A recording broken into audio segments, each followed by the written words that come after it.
तर सुजय विखेंच्या प्रचार रॅलीमध्ये मुख्यमंत्री उपमुख्यमंत्री यांनी विरोधकांवर हल्लाबोल केला। मोदींच्या गाडीला सुजय विखेंची बोगी लागली की गाडी आणखी जोरात पुढे जाईल असा दावा फडणवीसांनी केलाय। तर विरोधकांच्या लंकेचं दहन करायचंय असं मुख्यमंत्री शिंदे म्हणतात। पाहूया।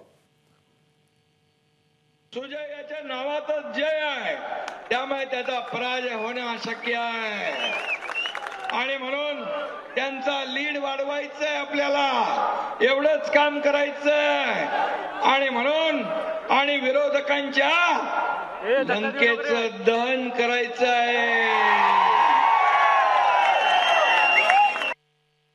मोदीजींच्या गाडीत सगळ्यांना बसवून विकासाकडे न्यायचंय। सबका साथ सबका विकास हा आपला मंत्र आहे। मोदीजींच्या गाडीला सुजय विखेची बोगी लागली की अहमदनगरचे सगळे लोक त्या गाडीत बसतील आणि मग गाडी अतिशय वेगाने पुढे जाईल। एबीपी माझा, उघडा डोळे बघा नीट।